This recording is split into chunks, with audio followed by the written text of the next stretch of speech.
વિદ્યાર્થી મિત્રો, આજે આપણે ગુજરાતીમાં દાદાજીનો પત્ર વિશે પાઠ ભણીશું, જેનું લેખક છે સંકલિત.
પ્રીતમભાઈ જે ધોળકિયા, મૂકો માનપુર, તાલુકો ભુજ, જિલ્લો કચ્છ, તારીખ 10/09/2022. વહેલા વિવેક, કુશળ હોઈશ, અમે સૌ અહીં કુશળ છીએ.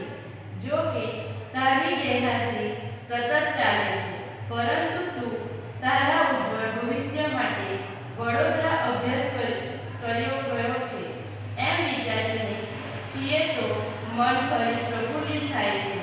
મારો પત્ર તને આશ્ચર્યમાં મૂકે છે એમ બને તારા કરતા તારા મિત્રો વધુ નવાઈ અનુભવશે, પરંતુ મને લાગે છે કે તમને સૌને નવાઈ સાથે આનંદ પણ થશે. ફોન કે મોબાઈલ ફોન ન હતા ત્યારે અમે અમારો સંદેશા વ્યવહાર પત્રથી ચલાવતા હતા. જેમ મોબાઈલની એક મજા છે એમ પત્રની પણ એક આગવી મજા છે. સાચું કહો તો ફોનમાં બોલવાનો મહિમા છે, જ્યારે પત્રમાં કૌશલ્યનું મહત્વ છે.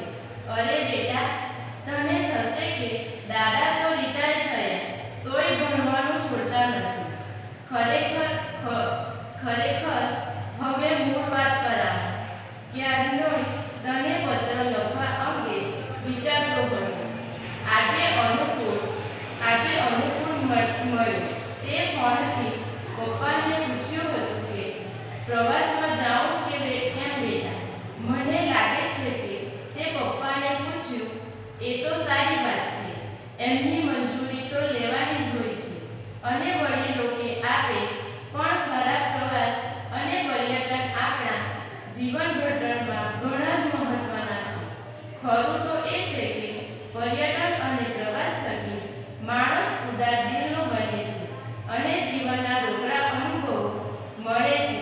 પ્રવાસ દ્વારા જુદા જુદા પ્રદેશોની ભૂગોળ, ઇતિહાસ અને લોક સંસ્કૃતિનો સીધો પરિચય મળે છે. જે તે પ્રદેશના સંસ્કૃતિ અને પ્રવાસ દ્વારા જુદા જુદા સાંસ્કૃતિક વારસાથી પણ આપણે સૌ પરિચિત બનીએ છીએ.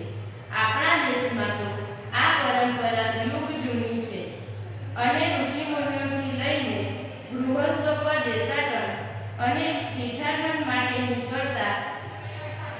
નીકળતા આપણી ગુજરાતી ભાષામાં અને દેશની બીજી ભાષાઓમાં પ્રવાસને લગતા પુસ્તકો પણ અસંખ્ય છે. મને તરત બે પુસ્તકોના નામ યાદ આવે છે. એક તો કાલેકરનું હિમાલયનો પ્રવાસ અને બીજું તે સુંદરમનું દક્ષિણિયા. દિવાળીની રજાઓમાં શક્ય હોય તો તું એ બે પુસ્તક જરૂર વાંચે. બીજી એક વાત કહેવાની મને બહુ જ ઉત્સુકતા છે. તારા કહેવાથી હવે હું સારી ફિલ્મો જોવામાં રસ લેતો થયો છું. અગાઉ મને કોણ જાણે કેમ કે પણ ફિલ્મો પ્રત્યે સૂઝ હતી. હવે મને સમજાય છે કે ફિલ્મ અભિવ્યક્તિનું એક સબળ માધ્યમ છે. સારી ફિલ્મો લોકમાનસ પર ધારી અસર કરી શકે છે. બેટા, તારા પપ્પાએ મને જણાવ્યું હતું કે ગણિત વિષયના યુનિટ ટેસ્ટમાં પરિણામ નબળું આવવાના કારણે થોડો નિરાશ હતો. હું તને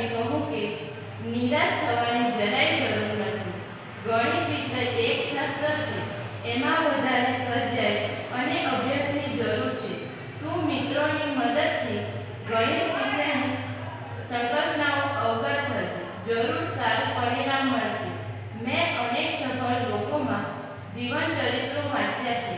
એમાંના કંઈ બધા જ દરેક વિષયમાં પ્રવીણ હતા એવું નહોતું, પરંતુ તેઓ કોઈ પણ પરિસ્થિતિમાં નિરાશ નહોતા.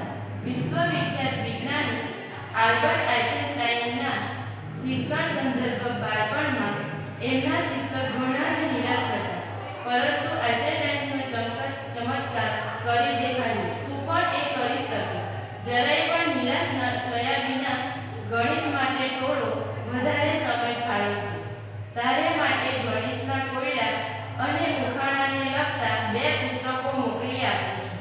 વધુમાં કહું તો અહીં નવરાત્રિની તડામારની તૈયારી થઈ રહી છે.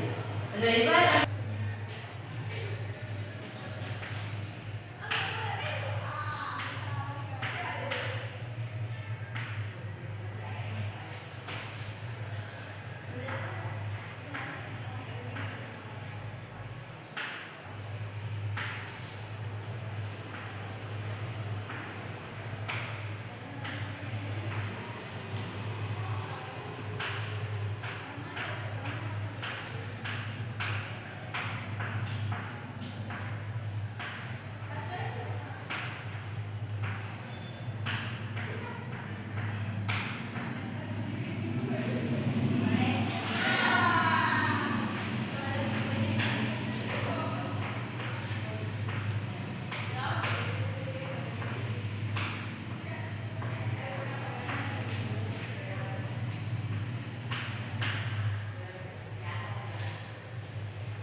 આવતા લેક્ચરમાં એના વિશે